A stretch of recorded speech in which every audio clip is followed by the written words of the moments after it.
आदिदेवे खदराट श्री भगवान महावीर स्वामी की जय जय जय। अहिंसा परमो धर्म की जय जय जय। परम पूज आचार्य गुरुवर श्री विद्यासागर जी महाराज जय जय जय। जय बोलो नवाचार्य श्री समय सागर जी महाराज की, पूज्य मुनिवर श्री प्रमाण सागर जी महाराज की, पूज्य मुनिवर श्री संधान सागर जी महाराज की, नवदीक्षित मुनि श्री सार सागर जी महाराज की, नवदीक्षित मुनि श्री समादर सागर जी महाराज की, नवदीक्षित मुनि श्री रूप सागर जी महाराज की, समस्त मुनि संघ की, समस्त आर्यिका संघ की नमोस्तु।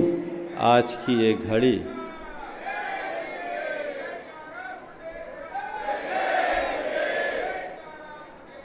श्रमण परंपरा की ऐतिहासिक घड़ी है।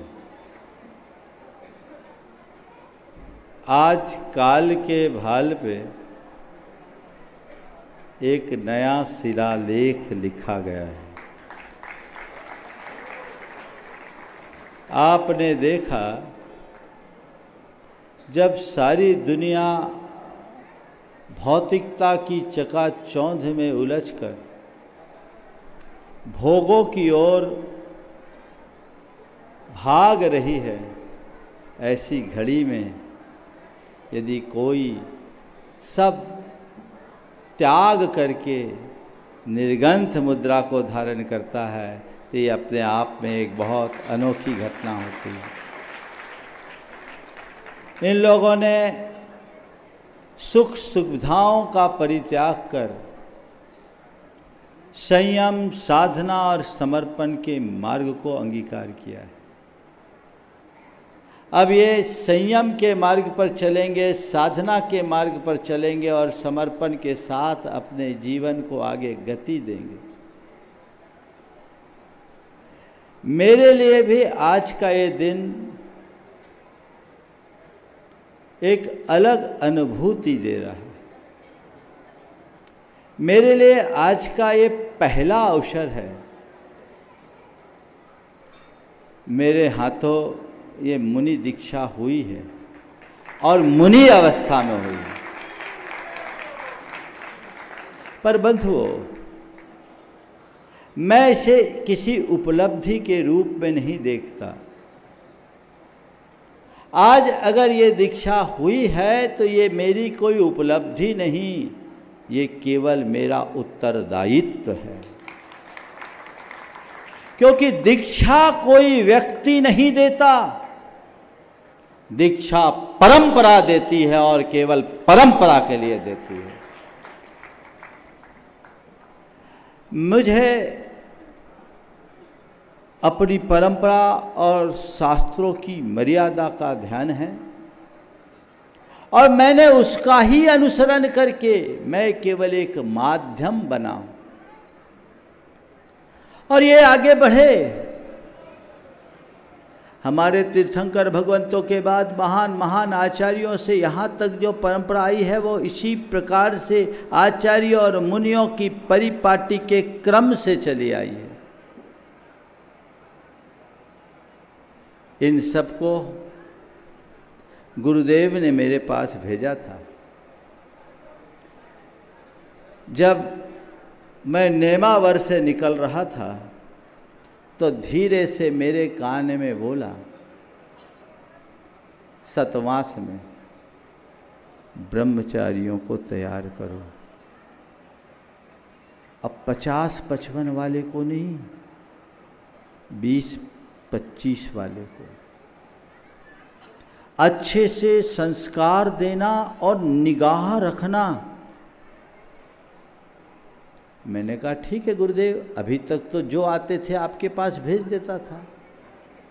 आपने आज पहली बार कहा है, मैं उसका अनुपालन करूंगा। दिसंबर 2019 में गुरुजी ने कहा, रुपेश उस समय आता जाता था, इसका नेमावर में व्रत गुरुजी ने कर दिया था। लेकिन जब ये मेरे पास आए और उसी समय सारांश आए, मैंने इन दोनों को इंदौर भेजा। गुरुजी इंदौर में थे 2020 में। प्रेमचंद जी प्रेमी के माध्यम से इन दोनों को भेजा कि जाओ, मैं इनको अब संघ में रखना चाहता हूँ, गुरुजी का आशीर्वाद ले आओ। गुरुजी ने कहा ब्रह्मचारियों को तैयार करो, तो मैंने अब इन्हें तैयार कर दिया है। जब ये दोनों गए,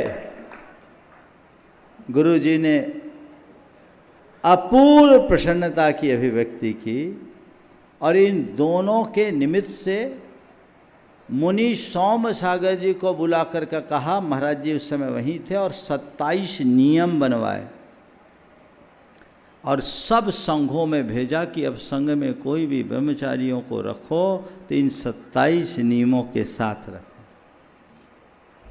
और तब से ये लोग मेरे पास थे। गुरुजी ने कहा था इनको आपको संभालना है। उसके बाद 5 ब्रह्मचारियों को, पहले 2 को, इनको और एक आदर सागर जी महाराज थे पटना वाले, उनको भेजा। फिर 3 और को भेजा और उन 5 के 5 को जब सिरपुर में दीक्षा दी तो उनको भेजते समय इन लोगों से कहा कि अब आपका पालन पोषण वही करेंगे, और मुझे संदेश दिया कि मैं इन्हें दीक्षित करके भेज रहा हूँ, आपको ही उनका पालन पोषण करना है और उन्हें आगे बढ़ाना है। मैंने केवल उसी उत्तरदायित्व का पालन किया है। मैं अपने आप को एक निमित्त मानता हूँ। जैसा मैंने कहा कि ये दीक्षा उपलब्धि नहीं, उत्तरदायित्व है। न तो मुझे इसका कोई अहंकार है और न ही मैं इसे अपना अधिकार मानता हूँ, लेकिन एक जिम्मेदारी जरूर है कि जो मार्ग गुरु से मुझे मिला है उस मार्ग को आगे की पीढ़ी तक पहुँचाने में भी मैं सहायक बनूं, और मैं उसका ही अनुसरण करते आ रहा हूँ। मैंने पूरे जीवन अपने गुरु की परंपरा और शास्त्र सम्मत मर्यादाओं का ध्यान रखा है, और अभी भी जो कुछ हुआ है वो उसी गुरु परंपरा और शास्त्र सम्मत मर्यादा के कारण हुआ है। बहुत सारे लोग हैं, जब कोई नई घटना घटती है तो प्रतिक्रियाएं होना स्वाभाविक है। कई लोग कई तरह की प्रतिक्रियाएं करते हैं, पर मैं इसमें कोई प्रतिक्रिया नहीं करूंगा। मैं एक ही पंक्ति में इतना कहना चाहूँगा, मैंने कुछ नहीं किया है, केवल गुरु परंपरा को पुष्ट करने का विनम्र प्रयत्न मात्र किया है। मैं किसी की कोई प्रतिक्रिया नहीं देता और किसी से मेरा कोई विरोध भी नहीं है, लेकिन परंपरा को आगे बढ़ाने में मैं पूरी तरह दृढ़ हूं, उसमें किसी भी प्रकार के समझौते की कोई बात नहीं।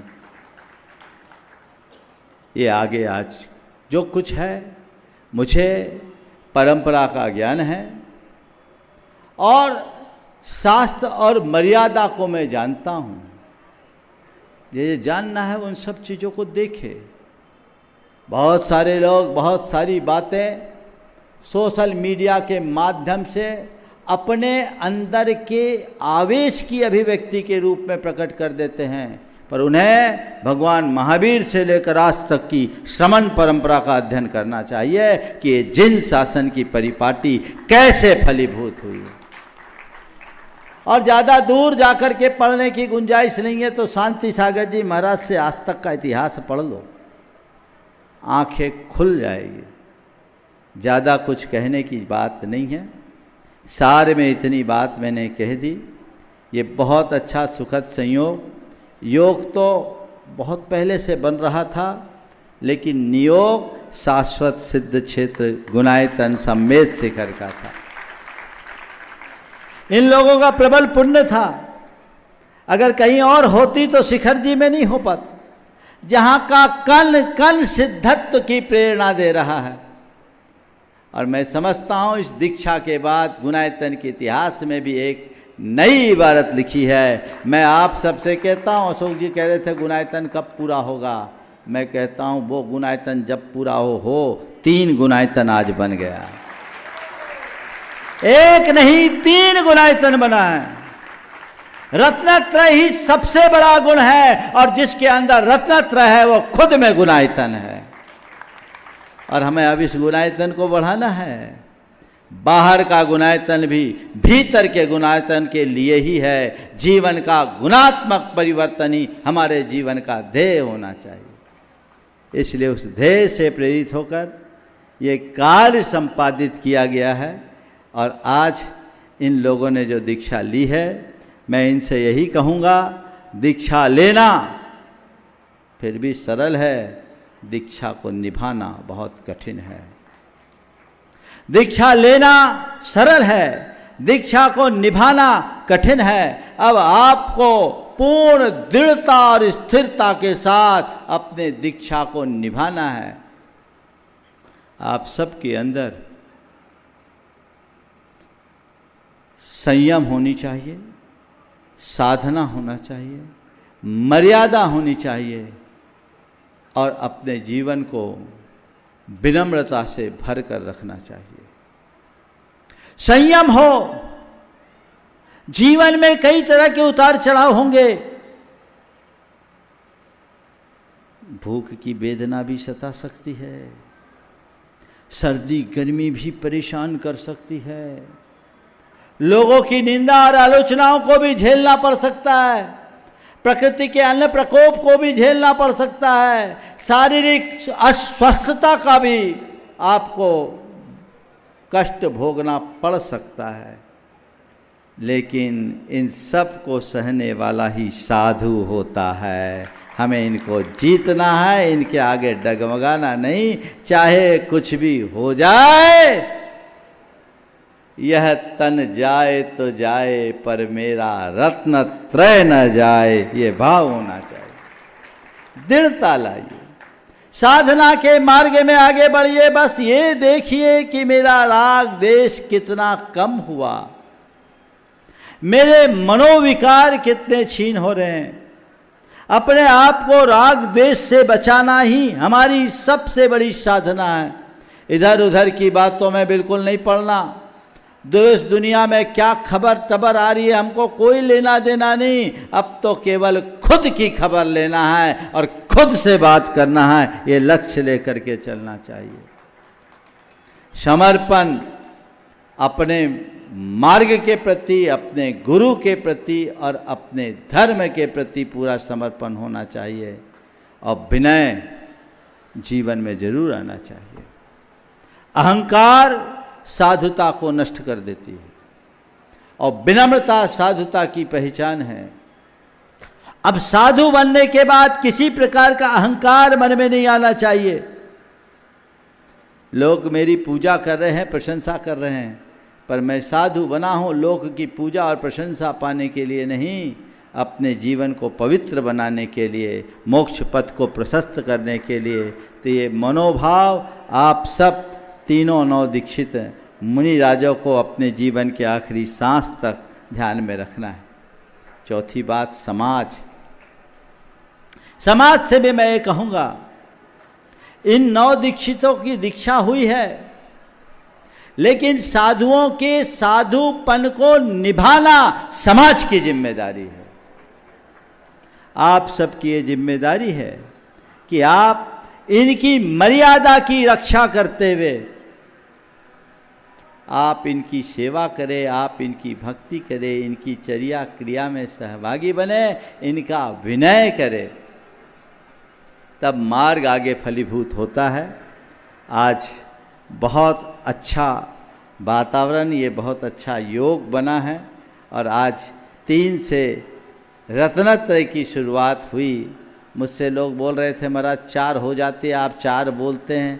हमने कहा 3 का योग सबसे अच्छा है, क्योंकि हम आराधना तो 3 को ही लेकर के करते हैं। ये अच्छा सुयोग बना है। भावनाएं बहुत लोगों की है, लेकिन मैं इतना ही कहता हूँ, इन सब कार्यों में जल्दबाजी नहीं करना चाहिए, आराम से चल कर के करना है। हम सब का लक्ष्य एक ही हो कि हमें रत्नत्रय की प्राप्ति हो, हम अपने मोक्ष मार्ग को प्रशस्त करें।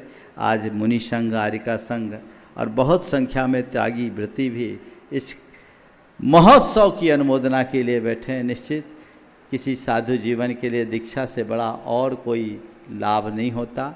मैं उन सभी के इस सद्भाव की लिए, सद्भावना के लिए बहुत बहुत साधुवाद देता हूँ और आप सबका ऐसा ही भाव बना रहे। आज पूरे देश के लोग आए, जिसको जहाँ से जैसे अनुकूलता मिली। मुझसे कहा जा रहा था, महाराज जी अक्षय तृतीया का टाइम है, कोई आएंगे ही नहीं। हमने कहा भैया तुम आए चाहे नहीं आए, तुम्हें जो करना है सो करो। लेकिन आज की जो भारी भरकम उपस्थिति है उसने बता दिया कि हमें टिकट मिले या ना मिले, हमारी गाड़ी कोई रोक नहीं सकता। पूरे देश से लोग आए, झारखंड, बिहार, बंगाल, ये तो आंचलिक समाज है। 4, 5, 7 घंटे के रास्ते से बहुत थोड़ी समाज है झारखंड बिहार में। झारखंड में सेंसस के अनुसार 15,523 और बिहार में 12,200 कुछ, कुल 2 स्टेट में 27,000 जैनी हैं।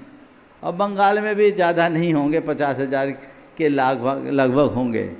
लेकिन अल्प संख्या में होने के बाद भी आप लोगों की उपस्थिति इस बात का प्रमाण दे रही है कि आपकी श्रद्धा प्रगाढ़ है, धर्म मार्ग के प्रति आप सबका बहुत अच्छा लगाव है। गुणायतन ट्रस्ट ने आप सबकी बहुत उत्तम व्यवस्था की। शॉर्ट नोटिस पे सारी व्यवस्थाएं हो गई। मुझसे लोगों ने कहा महाराज 15 को पहुंचोगे, 18 को दीक्षा है, कैसे होगा?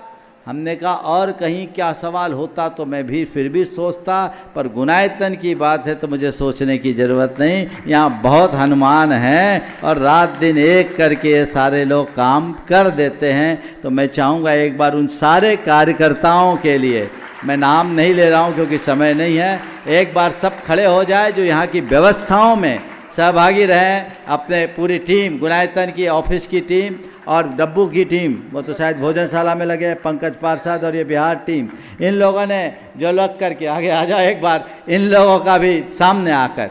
ये मैंने कहा और कहीं की बात हो तो फिर भी मुझे शंका, आ जाओ सामने, सब देख लेंगे कौन है। नाम मुझसे अभी नहीं लेवाओ क्योंकि अभी से नाम लेंगे तो तुम लोग फूल जाओगे। अब तो रोज़ तुम लोग काम करना है। फाइनल एग्जामिनेशन में सर्टिफिकेट मिलता, अभी नहीं।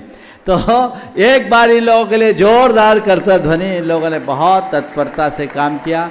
आंचलिक समाज, बस वही, आंचलिक समाज ने भी बहुत बड़ा काम किया।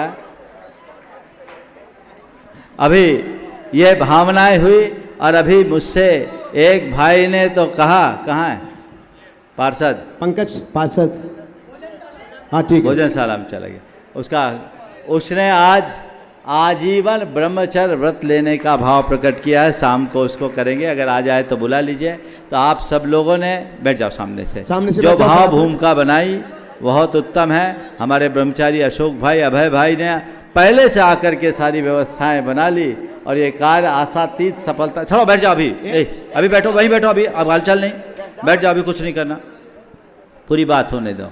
बहुत उत्तम ये कार्य किया। इस कार्य की मांगलिक शुरुआत के लिए 3 जो महायजमान, अशोक जी, दिनेश जी और अतुल शीतल लाधानी, और चौथे जो हर कार्य में सबसे अग्रणी रहते हैं, इन चारों ने जो अपना लाभ उठाया है वो बहुत अच्छा है। बहुत लोगों को तो पता ही नहीं लगा, यहाँ कोई बोली फोली तो होती नहीं, लोगों को रह गए जिनका नाम एनसी जैन ने बातचीत करके कर लिया। वो लाए थे 18 नाम, हमें चाहिए थे 9, तो उसमें जितने आ गए सो आ गए। मैं उन सभी परिवारों को इस भाव से आशीर्वाद देता हूँ कि आप अपने जीवन का एक ही लक्ष्य रखें कि मेरा मोक्ष मार्ग इसी तरह फलीभूत हो। मैं रत्नत्रय की भक्ति करते रहूं, रत्नत्रयधारी की भक्ति करते रहूं और अंत निर्ग्रंथ रूप मुनि और आर्य का बनकर संलेखना पूर्वक अपना देह परिवर्तन करूं। ये हमारे जीवन का सार है। जितने लोग भी यहाँ उपस्थित हुए हैं सभी को हमारा बहुत बहुत आशीर्वाद है। समय ऐसा था, अभी हम लोग सामायिक भी करना है, लेकिन आज का कुछ योग ही ऐसा था अभिजीत मुहूर्त में, इसलिए इन सब का बहुत। अभी कई लोग हैं जो ड्रेस बदलना चाहते हैं, पर अभी हमने वैकेंसी को रोक रखी है। शुरुआत में बाल ब्रह्मचारी से करूँगा, इसलिए अभी तुम लोग रुको। रास्ता तो गृहस्थों के लिए भी खुलेगा। हाँ, साधना करिए, जैसे कर रहे करिएगा, फिर सीधे एक साथ जो होगा समय पर होगा। शुरुआत बाल ब्रह्मचारियों से होगी और वहीं से, चूँकि गुरु परंपरा में उसको प्रमुखता, उसको आप सब ध्यान देंगे।